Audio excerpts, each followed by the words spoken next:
Pagpadayon gyapon ako sa mga tema, guarded by the peace of God. Ang atong text, the same gyapon, Philippians 4:1-7. Pero karon dali na lang ko sa 5, paingon sa 7 magbasa. Ang pulong sa Dios nagingon, let your forbearing spirit be known to all men. The Lord is near. Be anxious for nothing, but in everything by prayer and supplication with thanksgiving. Let your request be made known to God, and the peace of God, which surpasses all comprehension, shall guard your hearts and your minds in Christ Jesus, mga igsoon.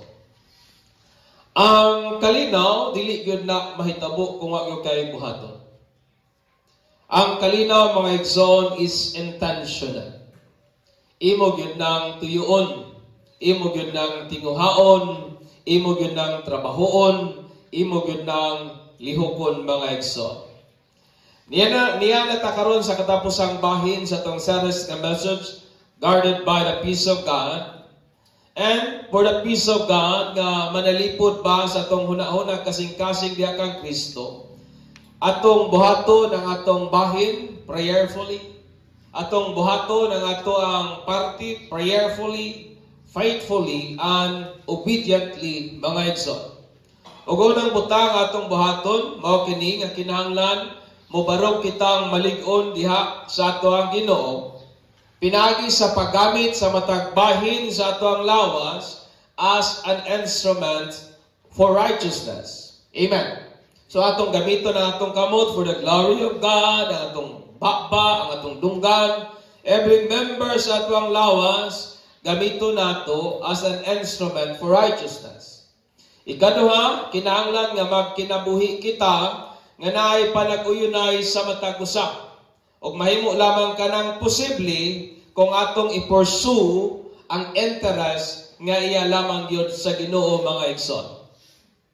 Ikatulo, kinahanglan nga magkalipay gayud kita sa tanang panahon diha sa Ginoo. Amen. We should always rejoice in the Lord, mga igsoon.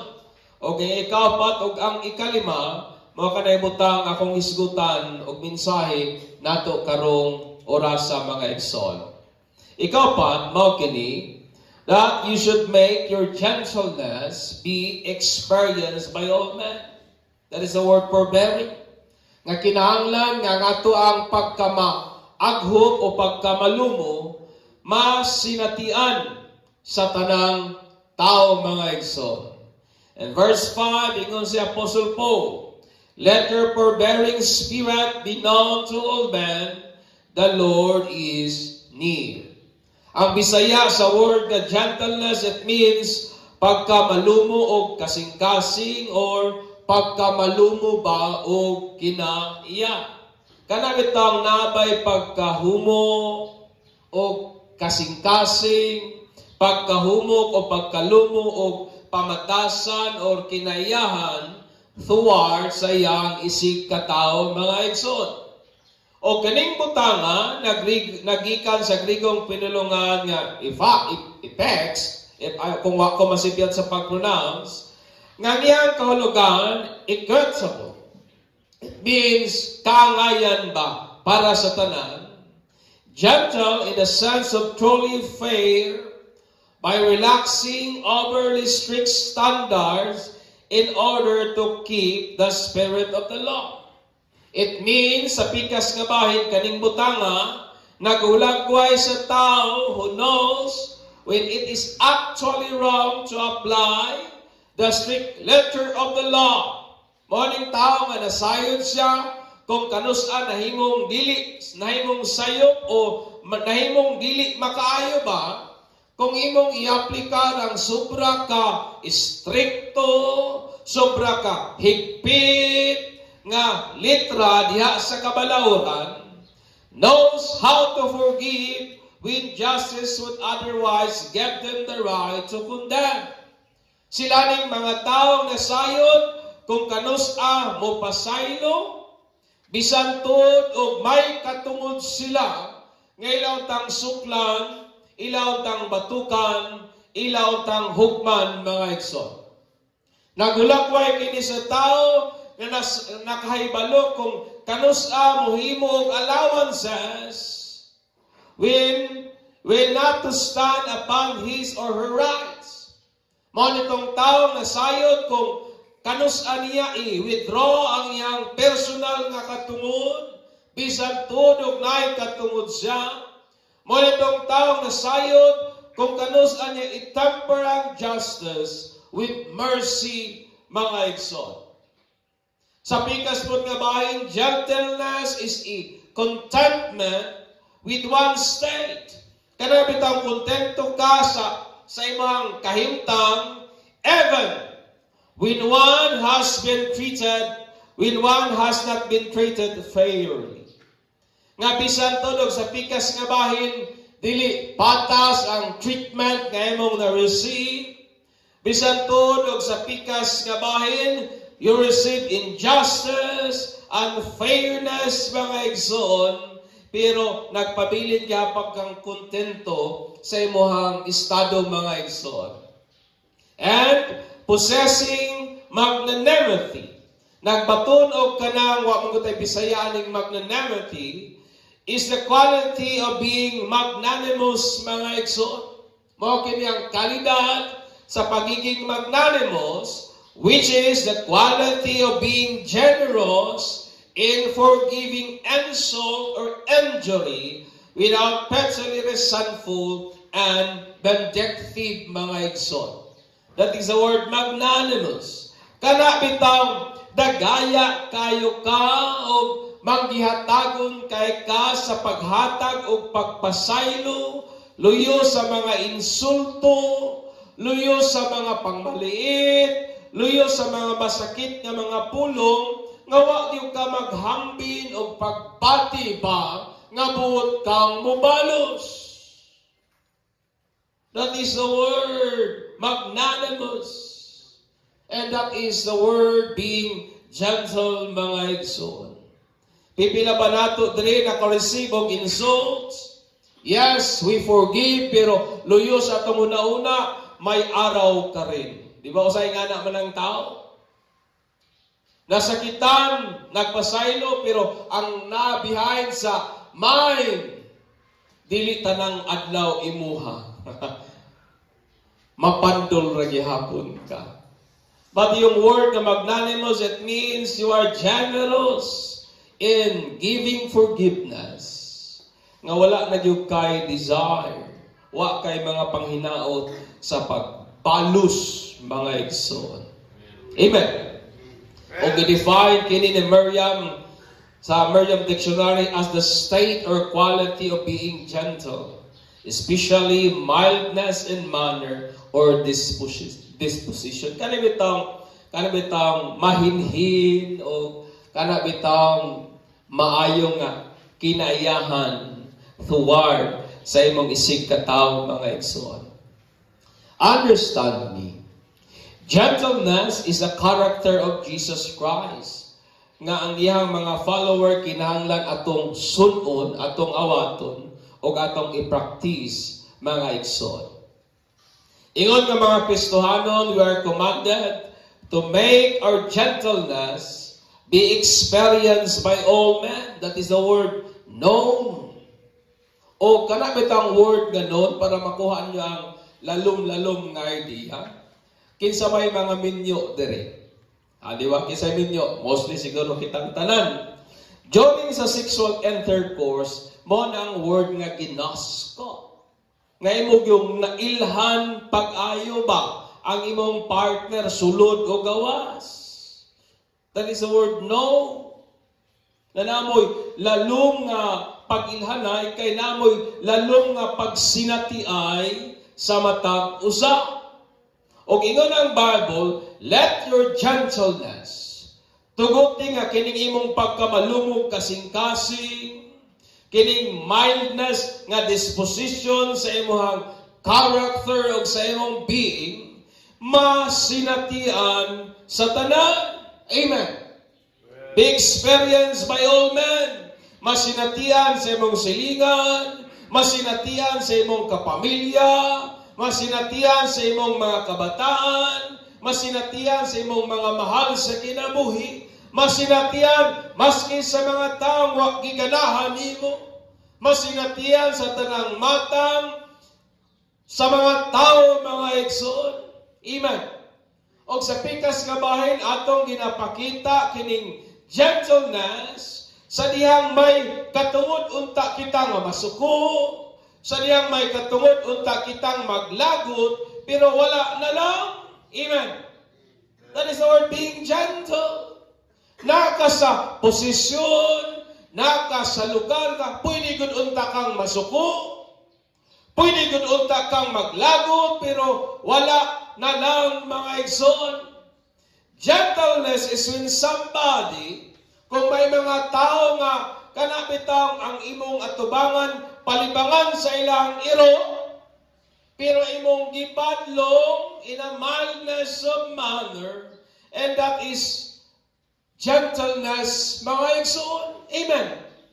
Pwede magug kang magmaoy, pwede magug kang maginsulto, pwede magud mo silang pakaulawan, pero wala, mga igsoon, nga naman, ingon ang Bible, let your gentleness be experienced by all men, mga igsoon. Amen. Napababo diha. Dati kasa nga dahil natin magsikig palibang sa ilang iro diri sa una sa atubangan. Ako yung giingnan, giduulan. Usahay ka ning atong utok magsagol ba? Murag saputon ka di ako na lang ginay ito. Gang. Sunod kang hain na ninyo nagpalibangi diri ka kay agihanan manggod ni. Lain po kay usahay ang ilahang matamakan na di sila kabantay usahay musulod sa simbahan. Akong giingnan. Pwede ko na ako to insulton, pwede ko to ingnon nga sa man mo buhay mga batasan. Pwede na ako ito inganaon. But the Bible mandated us to show gentleness to all men, mga igsoon. Amen. Sa dihang ang bata, magdula, saba kayo sa nga tanan, wild kayo sa nga tanan, yet imo silang gisabot tungod sa ilahang pagkabata, and that is gentleness. Dapat gentle ta sa tanan, mga igsoon. When somebody inserted sa kanabitang taas kayo nga pila, nagpila mo, taas kayo, pila mo ka oras, nagpila, adinaday usang tao mo kalitag singit, nga pwede yung tanin mo ikasuko, ikalagot, pero imo siyang gibadlong, uban ang calmness sa imuhang kinayahan, ngawa ni mo siya singkahi, wala ni mo siya muraha. That is gentleness, mga igsoon. Amen. Amen. That is gentleness. Kung sa pikas naman nga bahin, may mga taong klaro yun kayo nga nasipya sa ilahang mga pulong, pero wala ni mo balusig pag-insulto. Yet imo lamang di pahiuman nga wala po'y pangutya sa imong hunahuna. And that is gentleness, mga igsoon. Lain na ba sa atong panahon karon kay gagmay lamang nga mga pulong padakon ba?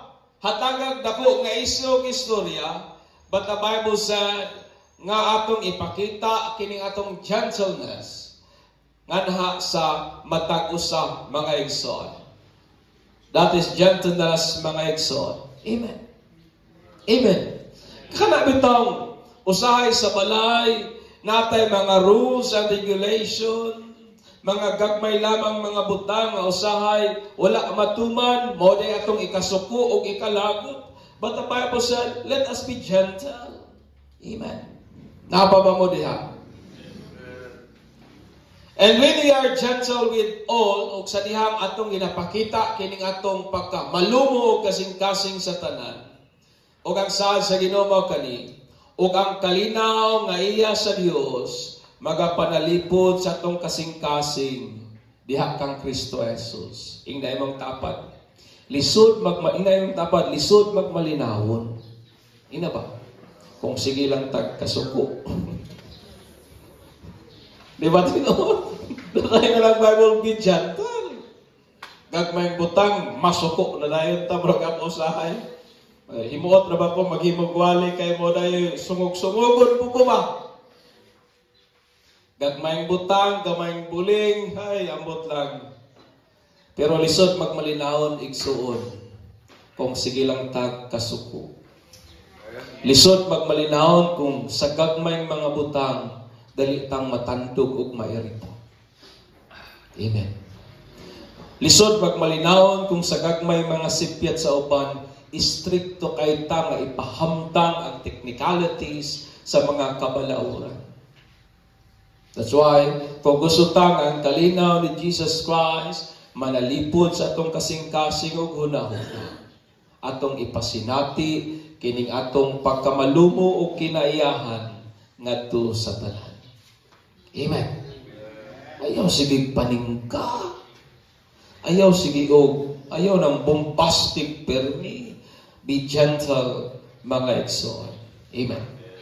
Ikaduha, kinahanglan nga ato ang you should make your request. Butang atong gi-ask o gipangayo gikan sa Dios, be made known to God. That is in verse 6.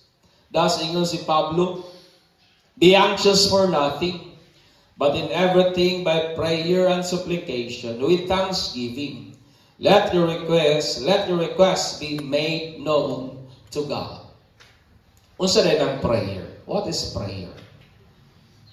Ang prayer po is an exchange of wishes.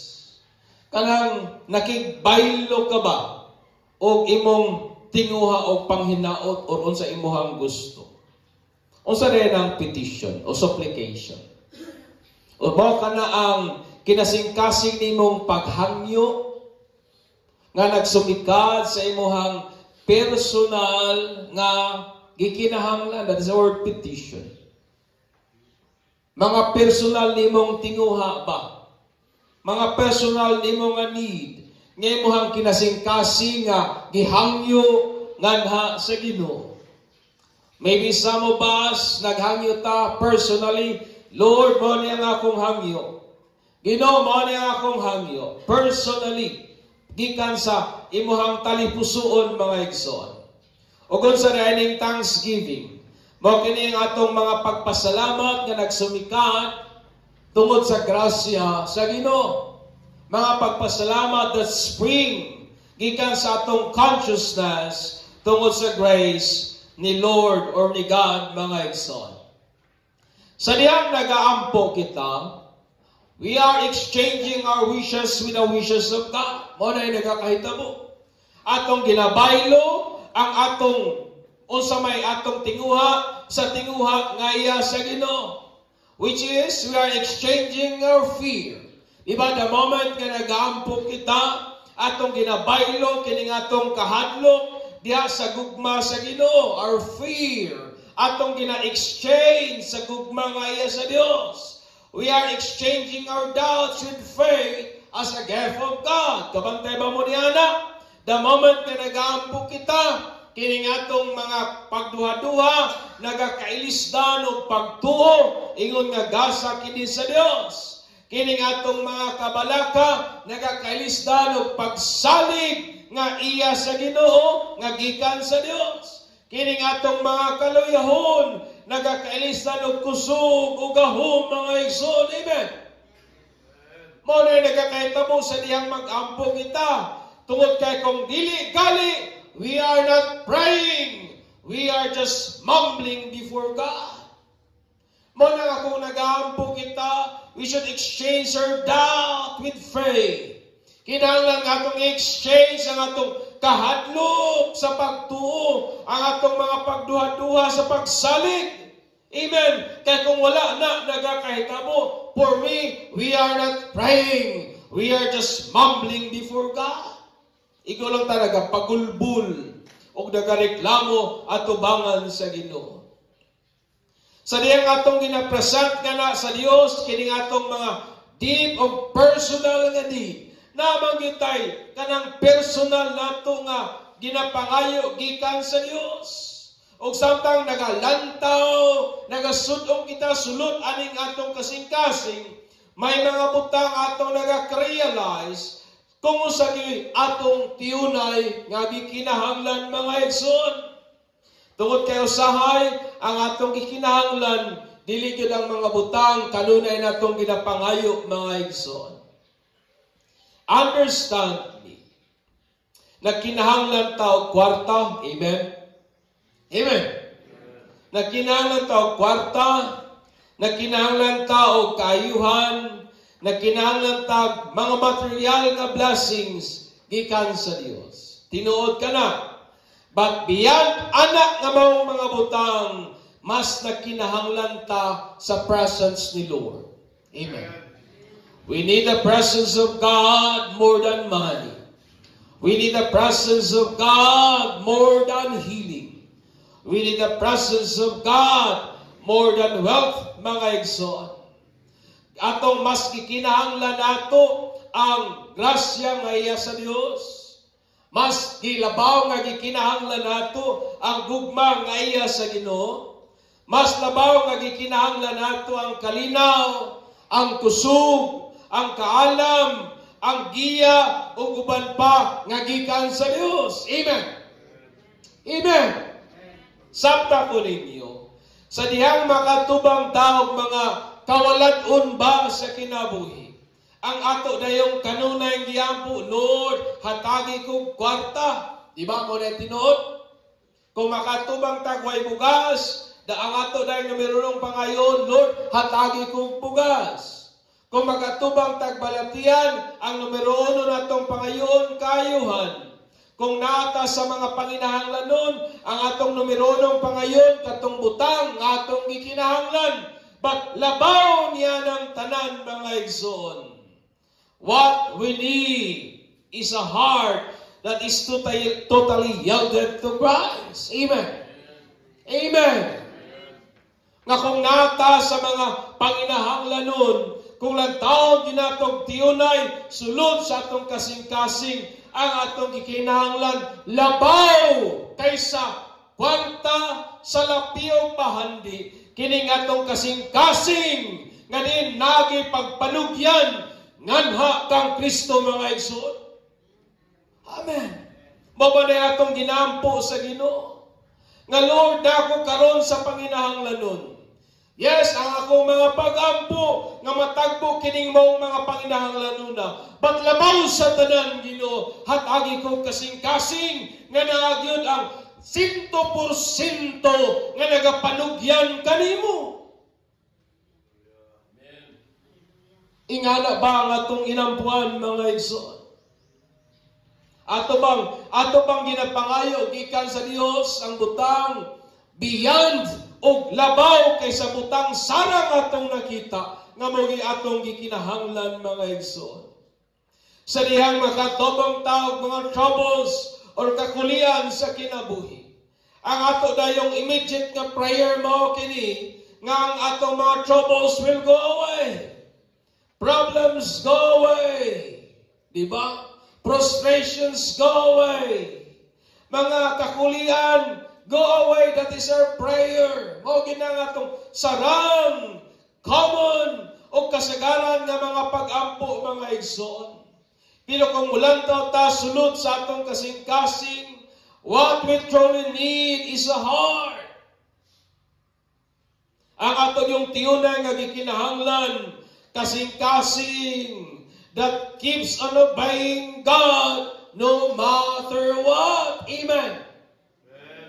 Mo ni atong gikinahanglan, nagatubang ka og problema, nagatubang ka challenges, nagatubang ka og mga difficult nga mga situations sa kinabuhi. Ang atong prayer bound man sa Ginoo ng mga kakulian. But what we truly need, mao kini, is a heart nga nagpabiling matinumanon diha sa pulong sa Ginoo, luyo sa mga troubles nga ginatubang nato sa kinabuhi, mga igsoon. Ingana ba ang atong inampuan? Ingana ba tamo present mangayo sa Ginoo? Lord, ang among kahimtang inganias kang lisura. Balang akong mga pag-ampo, O Diyos, hatagi kong pagtuo nga luyo sa mga kalistanan, di yung ko maniskuray sa pagpangalagad nimo. nga luyo sa mga kakulian, Ginoo, mahimo na kong matuman ang akong obligasyon, ingon nga imong anak, O Dios. Amen. Is that, mao ba na atong inampuan, mga igsoon? Is that how we pray? Ginoo, ang akong asawa, padlungon kayo. Kuha na ni. Diba sa mga inganag inampuan? Why not change your prayer? Lord, kining akong husband, ingani kalapad. Tabangi ko, Ginoo, nga mahimong asawa. Sumala sa gingon ni Pedro. Nga pinagi sa maayong kinayahan, kining akong husband, akong madala sa imong tiilan. Napabata na Hegson. And then, ubanday ng mga pagpasalamat, o kining mga pagpasalamat, it happens when we are always conscious of the grace of God. Okay na ang thanksgiving, being conscious of the grace of God. Ingani dapat atong ipaabot sa Ginoo kining atong mga butang gipangayo. Tungod kay wala gyud pinaka maayo o pinaka powerful o pinaka effective nga way to bash and combat anxiety more than prayer. Amen. Sige kaya, sige remove ka stress, pray. Daghan kitag mga concern, ginahambin sa kinabuhi. O wala gyud pamaagi, epektibong pamaagi to combat anxiety, to combat worry more than prayer, mga igsoon. Okay nga ng Bible, we are commanded not to worry. Kanang word bitaw nga, kanang ingon ang Bible nga, dili ta ma-anxious for nothing. Ang word po nga natin, I want you to understand me. Usahay baya kita nga mga tao, gina-justify nato atong pagkamabalakon. Normal na gyud siguro ning mabalaka ta kay namatay panginahanglan nun, di ba? Usay atong ginahatagan ang atong kaugalingon ba og excuses. Ug atong gina-justify ang atong mga kabalaka sa kinabuhi. Normal na ning mabalaka ko, pastor, kay end of the month naman tingbayad na po sa Bismarck. Normal ning mabalaka ko kay tingbayad naman po sa eskwelahan. Ingon pa nila, kanina ko ng taong di mabalaka, di daw tao. So tao gyud ko, kay kakabalaka man ko. Natay mga justification sa atong pagkabalaka. But remember, sa ingon sa Bible, be anxious for nothing. Yung word po nga natin, it means not even one. Nakuha ninyo? Nga, not even one. That is the word nothing. Dili normal sa Kristohanon ang mabalakon. Amen. Hallelujah. Amen. Amen. O na yung ni Pablo, ayaw kabalaka maski usa, not even one. O walay enough nga reason nga atong i-justify ang atong pagkamabalakon because the Bible commanded us not to worry, not even one. Amen. But sa pikas nga bahin, but to pray in everything. Amen. But to pray in everything. Kanang mga taong mabalakon, o ng mga taong dili hingampuon. Hallelujah. Diba tinuod? Amen. For the peace of God that goes beyond all comprehension nga manalipod sa atong kasing-kasing ug gunahuna diha kang Kristo Jesus. We must then faithfully, obediently, and consistently do our part. Kinahanglan buhaton nato atong bahin. Ug mao kini kinahanglan nga mobarog kitang malig-on diha sa Ginoo. Ug kana atong ginapadaya pinagi sa paggamit sa tanang matang sa atong lawas as instrument for righteousness. Kinahanglan nga magkinabuhi kita nga nay panag-uyunay diha sa Ginoo sa matag usa. Pinagi sa pagsik sa usa lamang ka interes nga mao gyud ang interes sa Ginoo. Kinahanglan nga magkalipay usab kita kanunay. Amen.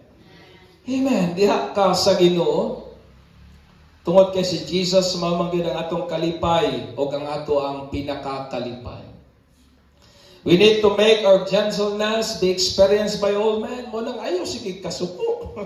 Ayaw sige kalagot. Ayaw sige sapot. Amen. Be gentle to all men.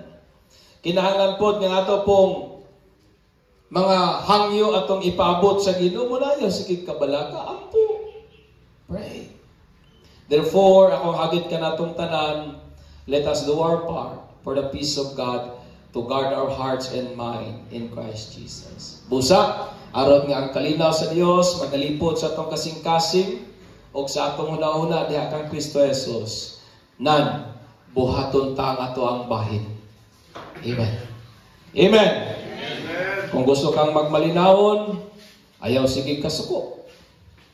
Kung gusto kang magmalinawon, pili nga magmalipayon.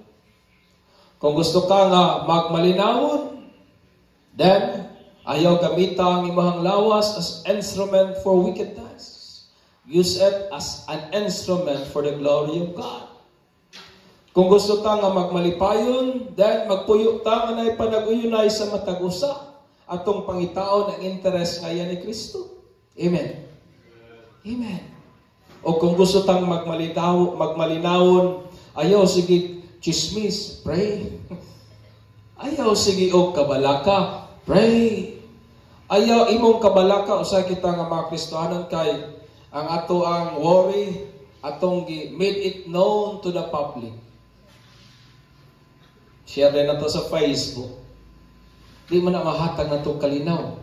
Si Facebook din na mahatag natong kalinaw. Sumsuman na hinuong ka sa isyu. Bakit sa sa Bible, ang imong mga hangyo ipaabot ngadto sa Ginoo. And the peace of God that transcend beyond understanding manalipod sa imong kasing-kasing ug hunahon. Amen. Manidugta